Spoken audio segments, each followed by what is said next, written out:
Hi, lovely Water Trio listeners. Welcome back. I'm here with my dear friends and colleagues, Cassandra and Kelly, for another fortnight of Astro from the 14th until the 27th of September. So this week we are looking at the new moon in Virgo, along with a few other aspects. So who's kicking off this week? I think it might be the new moon in Virgo. Yeah. It is the first cab off the rank. So who wants to kick that one off? Astro cab off the rank. Well, okay, sure, I'll dive in. I'm excited about this new moon.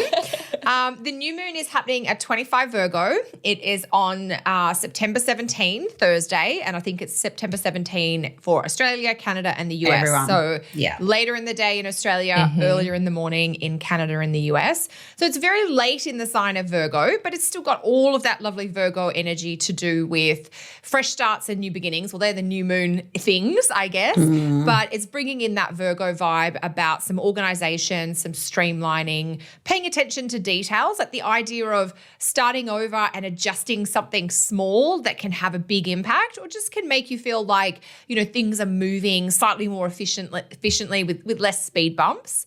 And one special extra that I like about this new moon is that the ruling planet of the new moon is Mercury.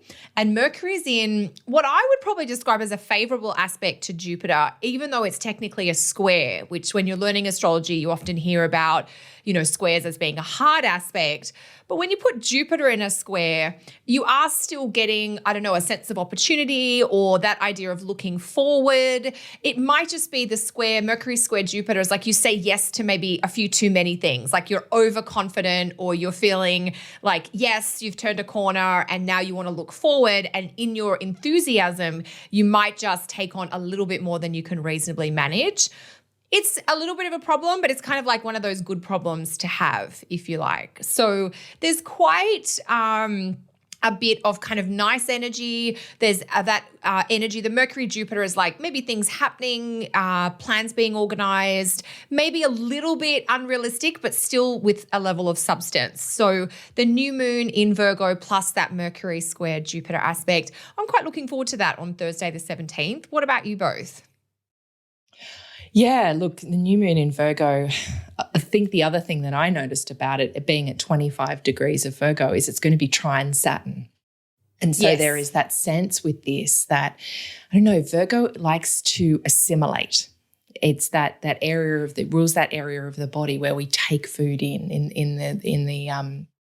the intestines, and it helps us assimilate things. And my feeling is with this, it's going to help us assimilate the Saturn things that have been going on this year. You know, all the places where we've faced challenges, where we've had to face tests, where we've had to push back against things.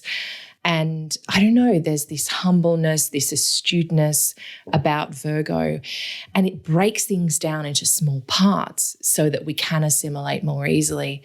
So my sense under this new moon in Virgo is that we can take the time to look at things, kind of bring it down into small packages, and then set in place small practical steps. Because sometimes when something's really big and you're like, oh, it's this big mountain, how the hell am I going to get over the top of this? It's like if you just look at the step in front of you and just put one foot in front of the next. That's the way to actually climb the mountain rather than trying to look right at the top and say, I'm never going to get up there. So if you can just, you know, I feel like Virgo is going to help us kind of break things down and go, okay, I just need to get from here to there. That will be an achievement. And then once I'm there, I can go forward. So I feel like that's what this new moon is really about. It's like, okay, how can I break things down and so I can step forward without the overwhelm? Yeah. What about you, Cass? Yeah, I'm really looking forward to this lunation for a few reasons. Like I love the Virgo new moon just to kind of really refresh and restart, decluttering, streamlining, cleaning up, just feeling a little bit, you know, I mean, here in Australia, of course, it's spring, so it has a real spring clean vibe, whether that's cleaning out the kitchen cupboards, the inbox, your friends list on Facebook, whatever the thing is, it's a very good lunation to really kind of freshen things up. It might be tightening up the diet. It might be, you know, cleaning out that room in your home that don't pay attention to. I also really do like that square to Jupiter from the new moon ruler Mercury. So, happening across 17 degrees of Libra and Capricorn. So, I think this is, maybe help us. I love the analogies you were using about, one step to get to the mountain.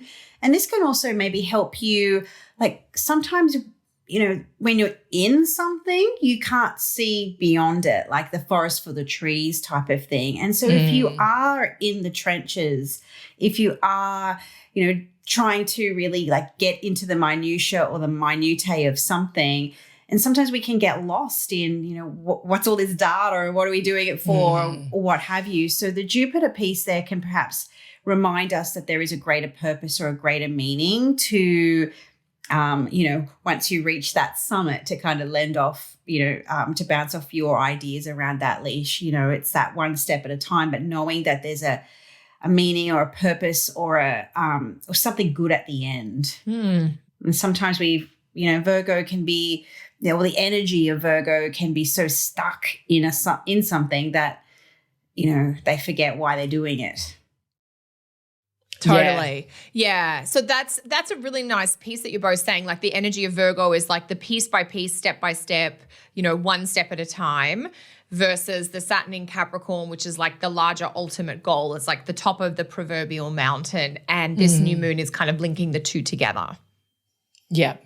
Yeah. And then as Cass was saying, that whole Jupiter, like the bigger picture of it all helps us see too what's possible and keep the optimism and the hope in it as well. It's like, I don't know, that buoyancy in the step as we keep going. Yeah. Because it's been a year. That's for sure. 2020. Oh my Lord. Yes. It has been, it's been a doozy, as we say, down under. Yeah, I think the Mercury square Jupiter aspect, I was trying to like honor that, Jupiter isn't in great condition in Capricorn, but Mercury's still getting a little bit of a sense of like that why, or where are you headed? And it's that idea of a little bit like the clouds clear for a moment and you get a reminder of where you're going or why you're dealing with whatever you're doing. And so sometimes that ability to look forward or to just be reminded can motivate us to keep going in that day-to-day, like step by step, just one day at a time kind of space. Yeah, the higher purpose of it all kind of thing. Yeah, not just climbing a mountain to climb a mountain, going up to see the view from the top. Yeah. Lovely leash. Yeah. That's beautiful. Yeah. Okay, so that's Virgo New Moon done. And talking about beautiful, I think it's me up with the sun moving into Libra. Oh, well, you are beautiful, Leash, and you're wearing a lovely top today too. I am, I know. Very Libran of you, actually. Put on the red lippy too. All very Venus. And look, I have been pumping the Venus vibes to help kind of deal with Mars lately. So it's definitely been helping, that's for sure. So, yeah, we do have the sun moving into Libra. So that is happening on the Tuesday, the 22nd of September, and that's everywhere in the world. So it's late at night here in Australia, like almost midnight. So, yeah, it'll be earlier in the day everywhere else in the world. And this marks the equinox as well. And it really marks, hey, we're getting to the last quarter of the year. As we were talking in our pre-show chat, it's like, when you get to September and you're starting preparing your September astrology, you're like, okay, let's get on to 2021 already. So this really is that major marker of heading into whatever the last quarter of the year will be. And there is this feeling this year of, are we there yet? Are we there yet? It's not just the 2-year-olds in the backseat asking it, even the mum and dads up front are asking it. Yeah. And I think, and we'll be talking, I think you'll be talking to this in a minute, Kel, about the cardinal minefield. But I think the beginning parts of the sun in Libra are going to be lovely. There is this coming out of the focus and the discipline and the humbleness of Virgo. We come into the beauty and the diplomacy and the fairness and the harmony of Libra, and that drive to seek balance, that drive to see things from as many points of view as we can. And I love Libra in that it just I don't know, it kind of lightens things up. Who was it? Cass, was it you saying what our teacher used to say, that, Libra is Aries in a pretty dress, but at least it's in a pretty dress. It kind of puts the pretty dress on things and goes out there. It's definitely active, and it's definitely that energetic cardinal sign, but its energy is towards Libran things. It is towards peace. It is towards diplomacy. So there is this sense with this time of year of, okay, where can we bring a little bit of balance to the end of the year, so that we can meet whatever the end of the year is with just a sense of equanimity, hopefully. And hopefully it'll help us find some equanimity in the world too, and some equality and equilibrium. All the equal words, very Libran. Very Libran. Yeah. So what are you guys thinking about this season? It's bitchcraft season. Cass's favourite time of year. Her own holiday celebration. Trouble for me. Yeah, I mean, that is sometimes the little bit of the Aries flavor that comes in with Libra. Like, Aries is just, this is how it is, and in your face about it, whereas Libra will just kind of like, and say the same thing, just in a totally different way. And so, but all the points that you said, Leash, having the sun in Libra, technically speaking, the sun is not happy to be in Libra. It's in a fallen position. It's also being exalted by a very strong Saturn right now. So there is this sense of what's right, what's balanced, what's fair, that maybe some of the morality concepts around justice and peace with Libra being kind of pushed up against some of the Saturn authority and the Saturn hard lines that, that are definitely, sort of trying to be drawn right now. But what I really love about the Libra season is, it's that opportunity to be like, well, okay, if I'm pushing too hard in one direction and I'm getting worn out, or I'm, being too lazy, or, being all Venusian or what have you, then having to come back the other way. And so if it's too much work, okay, come back the other way and enjoy a little bit of, Venusian pleasures or what have you with family or friends.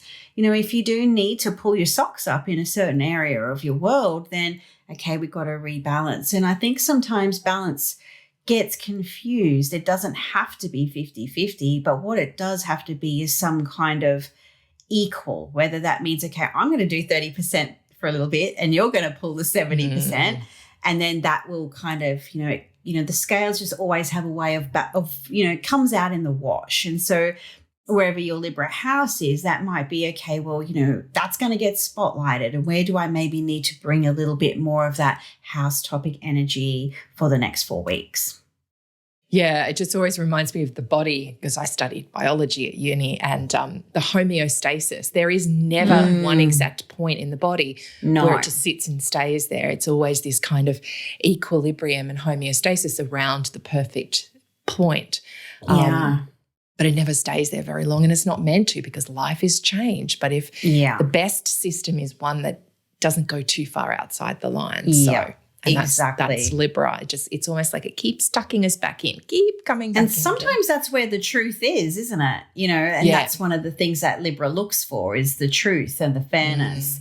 And it's not, and it's always somewhere in the middle, not on his side, her side, or whatever the thing is. It's somewhere.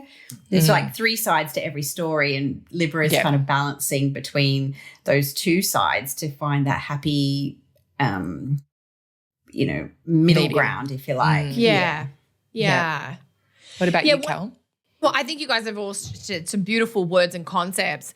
I think I totally agree, and especially about the piece of like the rebalancing or the coming off extremes. So, in Libra, the two planets that have a lot of dignity here, Cass, you mentioned Saturn is exalted in Libra and Venus has rulership here. So some of the qualities of the sign of Libra are about sort of looking to collaborate and connect, to work together and to take some of those edges off so that it's not too polarized in one direction or another. And we may see that at a collective level, but I certainly think at a personal level, the idea of trying to meet others in the middle or to actively work towards some sort of agreement or compromise or collaboration. It might be that you disagree on these things, but can we find a point that we're happy to meet around on these topics? It's sort of that diplomacy and negotiation of how can we find something that we might be able to agree on and move forward with, even if it's not everything right now. And the one thing that I'm really happy about with the sun moving into Libra is that this is the start of the last astrological quarter of calendar year 2020. So the way that astrologers sort of mark those larger chunks of time is the sun crossing into or out of the cardinal signs. So with the sun going into Libra, we're starting the sort of the last 3-month chunk of time that will be fully, in 2020. And that to me is quite exciting because it has been, a very heavy year. It's been challenging for so many people in so many ways, that were unexpected. And not to say that 2021 is perfect, it's going to be different from 2020. It won't be the same as 2020. It will have its own things. But by the time we get to the next turning point, equinox or solstice, which will be about December 20th, Jupiter and Saturn will have changed signs and left Capricorn for good. And everybody will be very happy about that because that combination of planets has been a huge impact on what we've all experienced this year. So this is like, okay, we're not over yet, but we have started the last chunk of time with the current cycles that are around us. So we've still got to get through the next few months, but it's just the next few months. And then we're on to a whole different kind of kettle of fish, a whole different set of planetary placements and cycles and influences. And again, not promising that they will be better, but, something different, which means we can move on from this. So that's one of the things that I'm looking forward to with the sun moving into Libra, is that like start of the last bit of 2020. Yeah, because their conjunction, isn't that on the ingress into Capricorn? Isn't that on the into solstice? Aquarius? Yeah, it's right around, like one Pretty goes much. in and the other one comes just a couple of days later, and it's all around. And then I'm pretty sure exactly they the date. conjunct on the 21st, which is, it's all around when the sun moves into Capricorn and we have that solstice. So, so not it's sure if it's the exact totally day, different. but it's super close. And there's just, I don't know, it just feels like such a reset button. So this is really like that, if anyone's ever worked in financial services, that last quarter of the year when, or, the last term at school, when the end's in sight, things are starting to It's the loosen. start of the last term. That's what it feels like. Yeah, like we're not quite done, but this is the last one for this year. And it's basically usually when the fun things happen, the muck-up parties happen and, you're closing everything down. So there is that feeling in this. So, yeah, I know there's a lot of things happening worldwide in this quarter, so it'd be really interesting to see where we're at this time in 3 months. Yeah, I mean, we'll know what the future holds. Can we by just then. Virgo?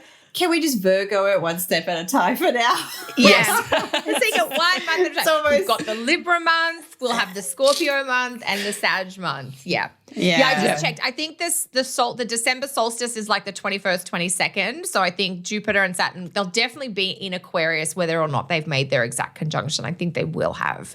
So we will have like a 20-year cycle will have ended, a 200-year cycle will have ended. 2020 is a lot about endings. So and that dance of Jupiter and Saturn with Pluto, as soon as they get out of that sign, that they're sharing with Pluto, that's what this whole year's been about, is the reset of that cycle too. Saturn's cycle with Pluto and Jupiter's Saturn a cycle with Pluto. So lots. Bye-bye. Can you imagine how amazing New Year's Eve is going to be this year? Well, it depends Or if we're not. still social distancing or not. I don't know. I do. But I'll be toasting it. I think a lot of alcohol will be consumed.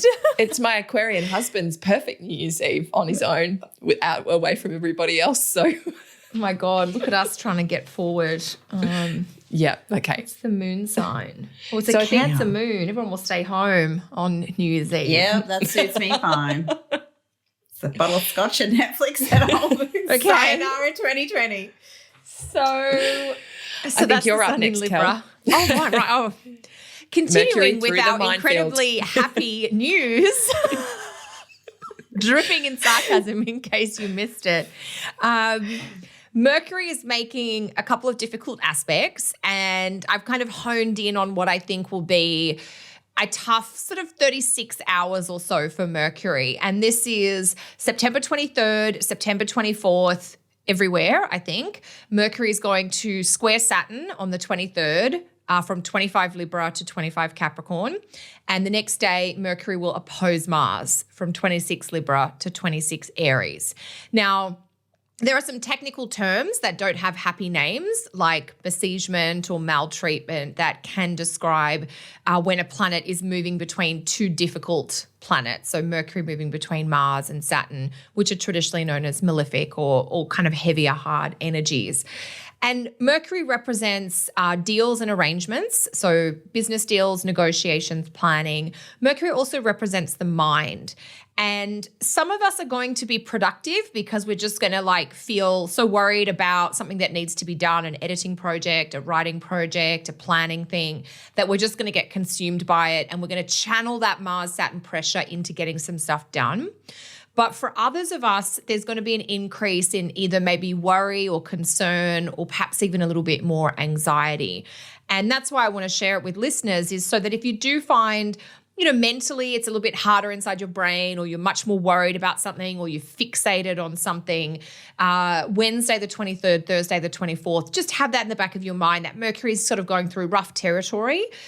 It doesn't last. Mercury just needs, it's very hard on those 2 days. And then Cass is going to tell us a few days later how it's totally different altogether. So just to have that heads up that while Mercury Saturn can be great for making a clear decision that's cautious or that you've done your research about, and Mercury Mars can help with expressing things that sometimes you're too afraid to say, there can be a level of melancholy and or agitation that comes in with Mercury making these two slightly tricky aspects. What do you gals think? Have you looked at these? Do you have some thoughts to share for everyone as well? One thing. Okay, you go, Cass. You go, Cass. How very Mercury and Libra diplomatic of you both. Okay, yeah. I mean, definitely I've sort of highlighted, in my own mind that these, Mercury matters, mercurial people, it's going to be a little bit of a tricky time where, Mercury is activating or has something to say about some of the toughest astrology that we're in right now. So it might be an outcome or an agreement, a conversation, a message, an email or a letter. Something comes through and you're like, WTF, what do I do with this kind of thing? That being said, there is perhaps maybe a little bit of a glimmer of hope, and, Mercury is moving along Speaker at this time. Mm-hmm. And so Speaker is a fixed star, and I'm not going to say that that's going to make everything, all sunshine and roses, but Speaker is a very protective influence. And so she might lend Mercury a little bit of her help or her support, that while there may be tricky circumstances or difficult news to hear, it might be, sometimes we have to hear something, read something, and we don't like it. We might have a conversation that is a little confronting for Mercury and Libra, who would maybe not rather have that. But when you have that difficult conversation, you're better for it. Things are aired out or in the open in some way. So yeah, it's going to be heavy. It's going to be tough, but there may be a silver lining there. And it might be that situation where you go, oh God, I'm so glad I had that conversation. May not feel good while you're talking it out. But once Mercury then kind of shifts, away from these two planets, and you're like, phew, okay, on the other side now, and it wasn't as bad as I thought it would be, possibly. Yep. Leishi? Yeah. Well, as someone whose own natal Mercury is caught up in all of this already, I am saying watch out for all the Mercury snafus, which include for me, it feels like a permanent Mercury retrograde right now. So I feel like there will be the kind of, hiccups with any Mercury style things. I think as well with this is don't shoot the messenger. It's that sense of you may have, as you're saying, Cass, some information come to you, and it could be that Mars in Aries retrograde knee-jerk reaction of getting angry about it or flaring up about it or getting personally involved about it. And it's the beauty of this, especially on the Thursday, is that by then the moon will be in Capricorn. So we will be able to kind of separate out from it a little bit and be a little bit more logical and rational about it all. But yeah, do the Mercury and Libra thing of going into your mind about things, thinking through things, not getting into the heated Mars in Aries style thing of it. And, yes, the news may be bad, but as you were saying, Cass, it's news we need to hear. It's a reality we need to hear. And it's not like it's brand new either. It's kind of it's like an extra piece of information you're getting in about all of this, but it's like, I don't know, like some emergencies happening at home. I keep thinking of that child's nursery rhyme, ladybird, ladybird, fly away home, your house is on fire, your children have gone. It's like you want to know that your house is on fire so you can go and do something about it rather than just twiddling your thumbs going and having no idea. So hopefully the speaker stuff will help, but I don't know. Don't shoot the messenger.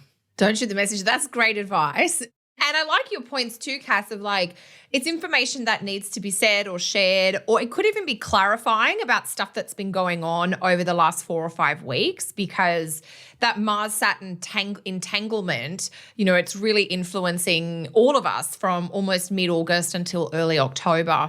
So I like the piece you were saying, Cass, about Mercury sort of taking a megaphone and just letting Mars and Saturn speak, or delivering their report, or, sharing their assessment of something that maybe is a bit of a pill to swallow, but you at least need to know the facts before you can figure out what you're going to do, moving forward or handle the situation.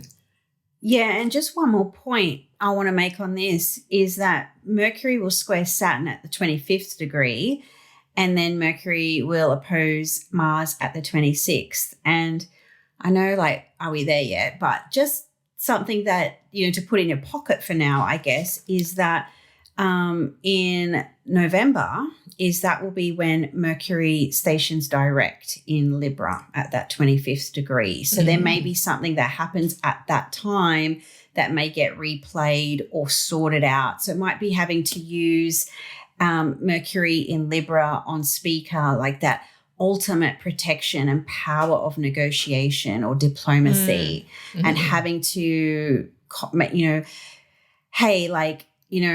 for example, if it's a Mercury, I can't even talk now. I love it. Mercury, having a Mercury Saturn moment while you're trying to talk about Mercury. Yeah, so whatever the agreement kind of is, it's like, you might be in this like, oh shit position because, you're sort of besieged by Mars and Saturn, but you can maybe sweet talk your way out, come to a compromise or an agreement, and then, things will come out in the wash maybe come November, or, things that were kind of like being deliberated on or considered, or a decision made about it will come through in November. So there's just a link between events of this week, and of course that will come through at the end of that Mercury retrograde in Scorpio. So just a little sidebar there. That's a really good point. Yeah, so the end of the Mercury retrograde will be right back at the end of Libra, where Mercury is making this kind of difficult entanglement this week. So yeah, that's a great point, Cass, that some of the stuff that comes up now it could be information relating to events over the last few weeks, but might indicate something that isn't fully complete until early November, which is when Mercury will come back to this part of the sky. Yeah. Joy, just what we need, more of that back and forth in those late cardinal degrees. So, Cass, your turn to deliver the good news. Yeah, so okay. Cass, now you do have some good news about Mercury. Oh, yeah. Like, have we ever been so happy to have it go in Scorpio just to get Probably not, yes. Just to have it off axis from this, cardinal, it's like a ping pong, right? So Mercury in Scorpio. So Mercury moves into Scorpio on the 27th across the board. And so Mercury in Scorpio is the sign that Mercury will eventually retrograde in, but that's for next time. So Mercury in Scorpio, this is where the conversations that Mercury and Libra might want to gloss over or might want to avoid or not confront. Mercury and Scorpio is, I know like Sagittarius is a little bit more linked to truth telling and journalism, but I often think about, when I read news today and you don't see journalists asking those hard-hitting, probing questions. They're not trying to back their interviewee into a corner anymore. And this is what, Mercury and Scorpio can be very good at doing, is that sort of almost that cross-examination, and you're just like honestly speaking up or doing your thing, and then you're backed into a corner. So, this might be an area of life where you need to dig deeper, probe more, ask the questions, and and the beauty of Scorpio, it's also not afraid of the answer. So, if you need to know something, Mercury's tour of Scorpio is a brilliant time to find it out. A lovely client of mine, she said to me in a session, she said, navel gazing's become my extreme sport. And so I loved that line. Love it. It was brilliant. And so, Mercury in Scorpio can be, thinking about the emotions or trying to intellectualize some really deep emotion that, maybe Mercury and Scorpio can be that almost like I dare to say a breath of fresh air, but a sense to go a little bit deeper and give our mind some time to process the shit show that 2020 has been so far. So Mercury's off axis to most of the drama, and it might actually be a little bit of place where your mind can get still and start to maybe tap in a little bit like deeper into the body or into the belly and really start to think and feel and process and kind of try and connect the dots between the mind and the emotions as well. So, I think this could be quite revelatory. Mercury and Scorpio can be quite revelatory, and this might really be that transit for many of us, because Mercury will be spending a little bit of extra long time in Scorpio this time. So, anywho, what about you girls? What are your thoughts around Mercury and Scorpio? Well, definitely time to talk about deep feelings, dark feelings, maybe uncomfortable feelings. I'm a bit partial to Mercury in a water sign, but I do also love how each water sign is so different. We have the water sign ruled by the moon, Cancer. We have a water sign ruled by Jupiter, which is Pisces. And then we have another water sign ruled by Mars, which is Scorpio. So we're doing water things, feeling, emoting, being more sensitive, soulful, navel gazing. But we're doing it kind of with a Marsy water vibe. And that's where I think it can be like sharp insights or really getting to the heart of an emotional situation. Mars has that more specificity or that kind of, directness. But I also think too, Scorpio is where we can have churning emotions or uncomfortable or difficult emotions. And so Mercury and Scorpio can be a great chance to think through, reflect on, or even get to the point of talking about. So I do think healing and therapeutic style conversations are great. And we're going to have lots of time because we have Mercury and Scorpio all through October and a big chunk of November.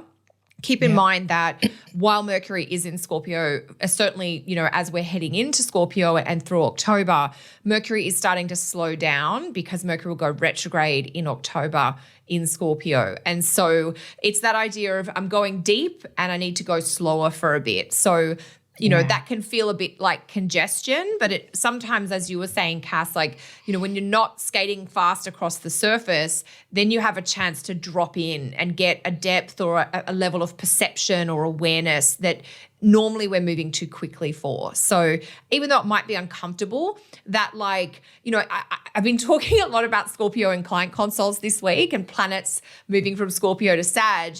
And it's that idea of the Scorpio to me is like a swampy, it's the dirty silt at the bottom of a pond or something. And it seems kind of mucky, but if you drop your ring in that, muddiness, you've got to go looking through the silt to find the ring. And I think that's part of why sorting through the silty, mucky, dirty stuff at the bottom has value. And that's, I think, sometimes what Scorpio can represent is there's a piece of gold down there or a nugget of insight, but you've got to sort through some of that gunky, mucky stuff to get it. It's worth it. It's just not a pleasant process, if that makes sense. And that gunky monkey stuff is usually very mineral rich. Yes, it's so good for like gardens and composting. You know, it's a lot of good stuff down there. Yeah. Yeah. Most of South America would be a desert if it wasn't for what is coming up from what upwells from the depths of the trenches on the coast there. Anyway, my previous marine biology career showing. I'm going to be the voice of dissent in this. I'm not looking forward to Mercury and Scorpio. And the reason being because it is looking to Mars, which is retrograde, and it is slowing down to go retrograde too. And I do remember even last year when Mercury was retrograde in Scorpio, I had a lot of clients coming with stories of past trauma that was welling up, that it was almost like you couldn't keep down anymore. And you know, the richness does lie in there, but there is this feeling of frustration of, oh, do I have to go there again? I thought I was past this. Do I have to peel yet another layer off? And I think 2020 has been a year where a lot of us are having to face a lot of stuff anyway. So there is the catharsis of thinking through the deep emotions and the intensity that's there, but it's not going to be pretty and it's not going to be easy. I don't know, like I really want to put a pretty spin on it. And I think that, you know, you both have said some really lovely things, but I just get a sense of, because of the fact that this is ruled by that Mars that's retrograde and being a bit beat up by Saturn and Pluto, especially in the early times, it's going to be like, oh, do I have to go here again? And so I think it's really that sense of getting the things around you that bring you comfort, getting the people around you that you trust, and not expecting too much of yourself, not trying to do all the things and be everything to everyone. Me personally, I know at that time I've got a whole lot of things going on where I literally won't be going out for a series of weekends because I'm in this online spiritual kind of process going on. So I've just realized that that's happening at that time. So it's those kind of things of the dwelling, the inner journeys, the internalization. But yeah, just to be ready for, I don't know, I keep thinking of Nemo, you know, in Finding Nemo, where they swim down into the dark area and there's that monster with the light in front that they have to try to get away from. So it's like, you know, when you swim down into those deep, dark trenches, you can't really see what's there, and some beasties will seem bigger than they actually are. So yeah, just using the Mercury to be logical about things as much as you can. But it is generally that when you're trying to build pathways between those two sides of the brain, the logical and rational, and the intuitive and the you know, in the moment, the present, creative, that's actually when real healing happens, when those two are there. So that is a potential of this transit. So yeah, I think we're all saying the same thing. I don't think any of us is saying this is going to be a happy time. I think we're all sort of talking about that process of having to go into like a deeper or uncomfortable territory. Like, you know, Scorpio is the Mars water sign. So it's not happy emotions, it's difficult emotions, and they need to be discussed. And that's something you said, Leash. I hear this from clients a lot is, oh, but I've already dealt with that. I did therapy about that 5 years ago or 10 years ago. I'm like, that's fantastic. And you probably did as much healing about that thing as you were capable of 5 years ago or 10 years ago.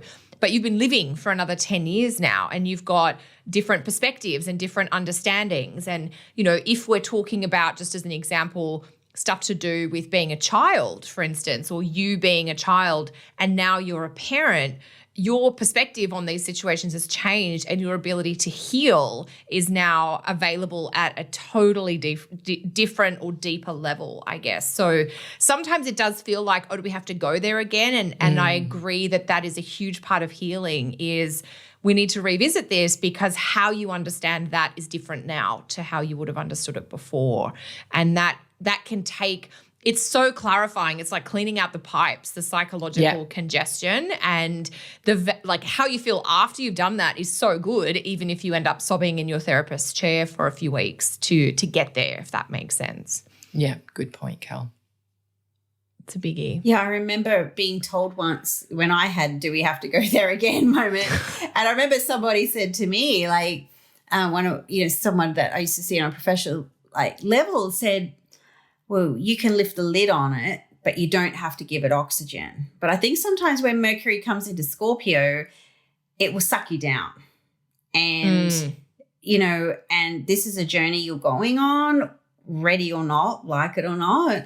But that's the mineral rich, it's uncomfortable, it's itchy, scratchy, it's not this old chestnut. And it also kind of reminds me a little bit of the idea that, whether it's traumas, our issues, our problems, they never really go anywhere. They never really go away. I think it's like the wisdom of experience and healing. It's like, okay, I just need another tool in my kit so I can manage this now.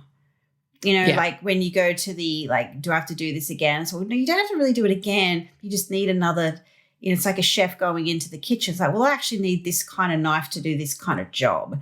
And as you're saying, Kel, when you've got different perspectives and different experiences and those things rise up to the surface again, it's like, oh, I just need another tool to deal with this. I've got some knives, but this one's going to work better. You can't really use a bread knife to, descale a fish, for example. So, it's just about kind of Mercury and Scorpio getting a deeper understanding. And it's so much joy. Sarcasm. Sarcasm. I've been the least resistant to the Scorpio journeys out of the three of us over our course of our time together, but yeah, I can see its value now. And look, you reminded me of as you were talking then, you reminded me of some of the more practical ways to use this Mercury and Scorpio, which is to go on a research deep dive. This is 100%. Mercury and Scorpio is awesome at, just burrowing in and getting underneath and trying to really get in on them. So if there's some kind of research you have to do or somewhere where you really have to lift the carpet and get underneath something, this is an awesome energy to be able to do that under too. So yeah, it doesn't always have to be the therapist's couch. That's for sure. Yeah, totally. No. It's like investigative journalism or something. It's just anything that involves digging or going further or like turning over those proverbial stones. What's underneath here? Okay, but what's underneath that? Okay, what's underneath that? It could be your financial stuff. It could be family stuff. It could be literally what's underneath your apartment or your house or what's under the roof of your car, and you're figuring out something about your car in a much more level of detail. It's just don't stop digging.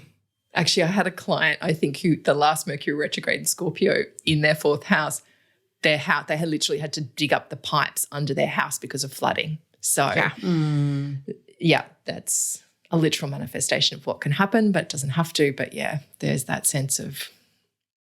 Yes, I have a gross story about Scorpio and pipes and plumbing and sewerage in one's basement. So, yes, sometimes it's literal and sometimes it's symbolic. And the end result is you clean a bit of shit out of something, basically. Yeah. Cleanse it out. Keep it going. Yeah. Cool. So that's I think we're at the end. What do you girls got coming up during this period? We're going, this will be September 14th. So I've got my new online astrology course starting on September 14.